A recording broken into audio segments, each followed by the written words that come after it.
Bonjour, je suis Steve Garry de Montréal. Bonjour, je suis Jean Desglands de Fort Lauderdale. Aujourd'hui, Jean, j'aimerais savoir comment ça fonctionne en Floride par rapport aux frais lors d'un achat ou d'une vente de propriété en Floride. Avec plaisir. Alors, je vais commencer par reprendre la séquence d'achat présentée lors de notre précédente session. Toute la procédure ayant lieu jusqu'à la signature d'une offre ne provoque normalement aucun frais à l'acheteur. La presque totalité des coûts de l'achat d'un bien immobilier sont engendrés du contrat à la signature de l'acte de propriété. Alors, voyons cela d'un petit peu plus près.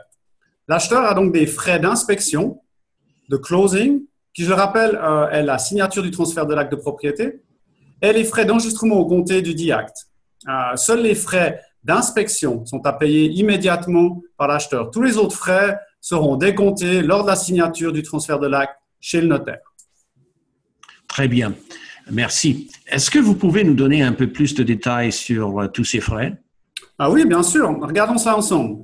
Donc, nous avons ici une liste d'un maximum de frais que nous pouvons avoir lors de l'achat d'une propriété immobilière en Floride. Nous avons les cas pour l'acheteur du cash ou avec une hypothèque, donc avec un emprunt. Donc, dans le cas d'un cash deal, les frais d'inspection s'élèvent à peu près à 200 ou 500 $. Les frais d'établissement du plan cadastral entre 300 et 400. Les frais d'enregistrement de l'acte de propriété entre 100 et 150. Les taxes sur le transfert de la propriété elle-même, donc la valeur de la propriété, 0,007%. Les frais de transaction qui vont au broker entre 200 et 300 $. Les frais d'avocat, environ 500 $ qui ne sont pas obligatoires, mais dont on recommande fortement l'utilisation d'un avocat pour être représenté. Et les frais du syndicat de propriétaires. Donc, on doit faire une demande quand il y a un syndicat pour être autorisé à acheter dans cette association. Et l'assurance sur le titre de propriété, qui est très important, mais qui n'est pas obligatoire dans le cas d'un cash deal. Et maintenant, regardons un petit peu ce qui se passe dans le cas d'un emprunt. Parlons un petit peu de ce qui est différent. Donc, les taxes sur le montant d'hypothèque, c'est 0,0035%. Les frais d'émission d'hypothèque, 0,002%. Les frais d'estimation de la propriété, donc ça, c'est le prêteur qui va engager un spécialiste pour estimer la propriété et s'assurer que le prêt qu'ils font est correct. Donc, c'est environ 300 et 500 $. Et maintenant, nous voyons un peu plus bas que dans Floride, en rouge, vous pouvez voir que les prêteurs demandent une avance mensuelle sur les assurances de la propriété et sur les taxes de propriété qui sont dues au comté. Donc, ils demandent un mois d'avance pour s'assurer qu'ils n'ont pas de problème de paiement par le futur propriétaire. Et également, ils demandent une avance annuelle sur les taxes de propriété qui doit être payée lors du closing.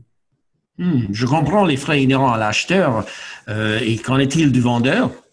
Alors, au niveau du vendeur, on peut voir qu'il a des frais de transaction d'environ 200 à 300 $ qui sont payés au broker. Les frais d'avocat également la même chose, environ 500 $ qui ne sont pas obligatoires non plus, mais fortement recommandés. On peut aussi voir que l'assurance sur le titre de propriété pour l'acheteur, en fonction du comté où se trouve la propriété, ces frais sont payés soit par l'acheteur, soit par le vendeur. Ensuite, plus bas, on peut voir les frais de notaire qui sont de 500 et 800 $ qui sont payés par le vendeur en général. Les recherches de l'historique du titre de propriété sont à 200 $. Et les recherches des potentielles hypothèques légales existantes, environ 200 à 300 $. Et les frais du syndicat de propriétaire, donc qui doit fournir un état du compte du propriétaire actuel pour que l'acheteur sache s'il n'est pas en retard dans ses paiements.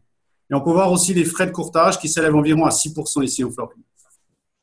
Merci Jean pour ces informations. Une dernière chose, pouvez-vous me dire à combien se montent en moyenne les frais d'achat et les frais de vente? Oui, bien sûr. Ce ne sont que des moyennes, mais elles permettent vraiment à l'acheteur et au vendeur d'effectuer leur budget. Donc, on peut voir que dans le cas d'un achat cash, on a environ 1 à 1,5% de frais d'achat.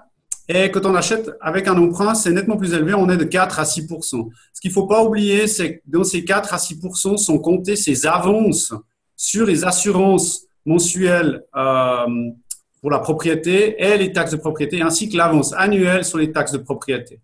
Donc, les frais sont un petit peu plus bas que ces 4 à 6%, mais au moins, vous êtes sûr que l'acheteur a les fonds nécessaires pour pouvoir terminer la signature. Et en fait, au niveau du vendeur, on voit que les frais s'élèvent entre 6,5 et 8%. Ça dépend aussi de nouveau du comté. Et on peut voir que les frais de notaire qui sont de 200 à 300 $ qui sont payés par le vendeur en général. Les recherches de l'historique du titre de propriété qui sont environ 200 à 300 $. Et les frais d'avocat, environ 500 $ qui sont payés par le vendeur. Et maintenant, nous voyons un peu plus bas que les frais d'inspection qui sont de 0,007%. et des frais de courtage avec leur broker. Tout cela est très clair. Merci, Jean. Pour conclure, pouvez-vous me dire de quoi nous allons parler lors de notre prochaine séance d'information? Avec un grand plaisir. Notre prochain sujet sera quels sont les prix moyens de l'immobilier dans le sud de la Floride. Ah ben, merci beaucoup, Jean. Au plaisir de notre prochaine rencontre. Alors, avec grand plaisir et je me réjouis d'en parler avec vous. À bientôt.